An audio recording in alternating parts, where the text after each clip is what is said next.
Hello everybody and welcome to the midweek market update from Smack the Markets for the 6th of November. So far this week we've seen continued trade optimism coming from the US and China surrounding the phase one of the trade deal. That seems to be going quite well, certainly if we hear and listen to the reports coming out of the US side.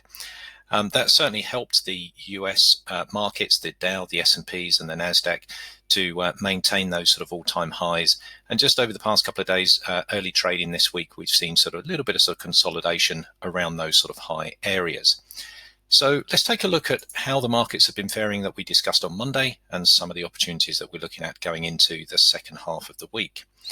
Now, if we take a look at the Dow first of all, and this is the Dow Jones, and if we look at this on the daily chart, we can see that the market did manage to push up and play a little bit of catch up with the S&Ps and the NASDAQ from Monday, and it's now pushed up to make new all-time highs and join the other two.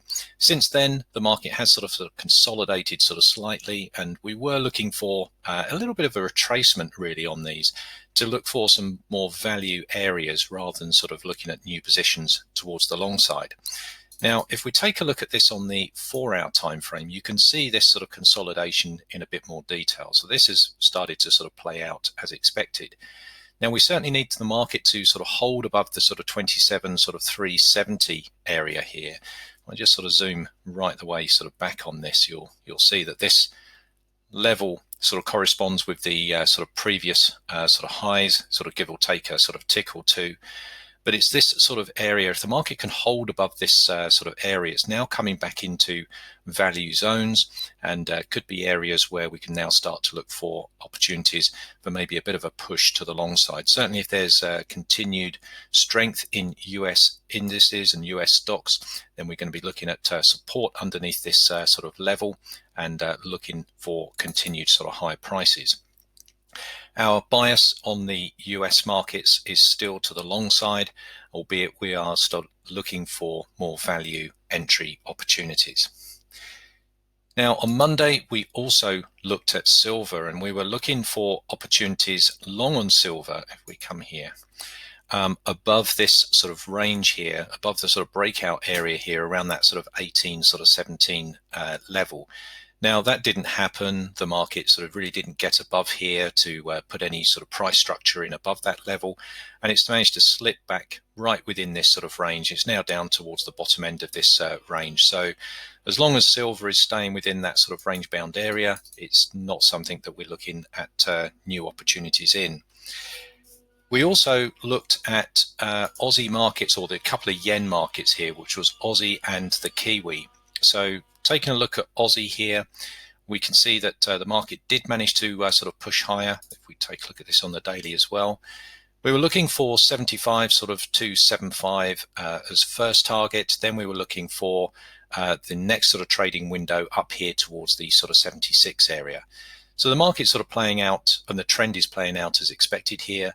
So we need to see the market push above the level that we have here on the daily, and then we'll be looking for continued opportunities up towards that 76 price point. Now, the Kiwi yen didn't follow suit. So the Kiwi yen is, if I open this on the daily, is still stuck underneath this level. We're looking for the 70, or around this 69.70 level to get broken, and looking at trading opportunities up here towards the 72 area. That was the move that we're looking at, and you can see that the Kiwi hasn't quite managed to follow suit with the Aussie in that direction. So we're still just holding back on the Kiwi yen until that level is broken. So taking a look at new opportunities going into the second half of the week, we still like the Aussies, we still like the yens. So we're looking at Aussie Swiss here. This again has been a market on our list for a while now, but again it's still starting to look rather interesting. So if we come to the daily chart here, Aussie Swiss, you can see has got turned around trend here. We've got quite a nice long trend formed here with good moving average geometry as well, and the market's recently broken out of this level to the long side, as you can see. That's around sort of 68, sort of 30. That sort of puts it into a bit of a trading window up here towards the, I've got a level marked in just underneath these lows here. That's around sort of 68.80, and then above that we've got that sort of 69, sort of 50 area up here too. So some fairly decent size room and sort of trading windows to the long side on this market. If we come down to the sort of lower time frames, I'll come down to the 8-hour chart for now, and you can see that there's some sort of nice levels that the market has sort of broken and sort of pushed higher.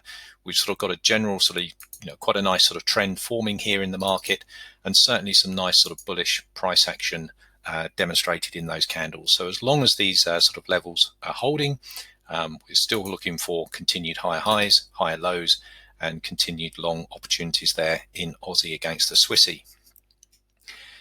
Now, coming to the yen markets, one of our favorite ones at the moment is the Singapore dollar against the yen.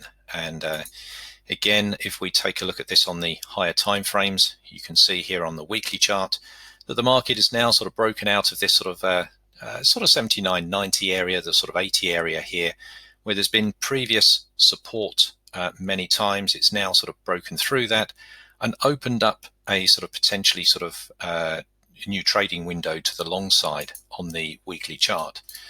Come down to the time frames a little bit on the daily, and now we can see that we've got quite a nice structured long trend here.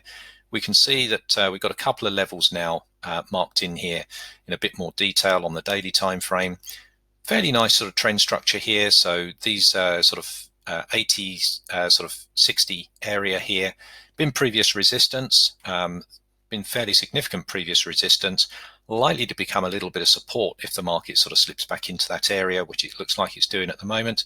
But the price action is now within sort of quite a nice sort of trading window up there towards just above that sort of 81 level. So again, looking at opportunities here on the Singapore dollar against the yen to the long side, as long as the market can hold above those levels and the trend continues. So if we come along to the trading boot camp here that we're running on Monday, this starts on Monday. I just want to tell you a little bit more about it. This is a free training program that we're running to demonstrate the techniques that we use to trade the markets and the techniques that we use to understand and read price action. The bootcamp is being sponsored by Blackwell Global. So you can come along to the Blackwell Global website here, come along to the Education tab, the Learn tab, and then click on Trading Bootcamp. This brings you to this page here. And this will tell you a little bit more about the Trading Bootcamp. You've got the sessions down here. There's four sessions within the program. It runs and starts on Monday, the 11th of November. So that's next Monday at 7 o'clock UK time in the evening. Sessions are completely free of charge to join, so there's no charge for this. You can come along to the bootcamp. You can find out more details about it, click on the link here, and that will take you through to be able to register and reserve your seat. There's also a link underneath the text here in the video as well. So if you want to find out more and you click on that link, this will bring you straight through to this page as well. So there's a few markets that we're keeping a close eye on in the trading room going into the second half of the week. I certainly hope it helps and look forward to speaking to you next time. Bye for now.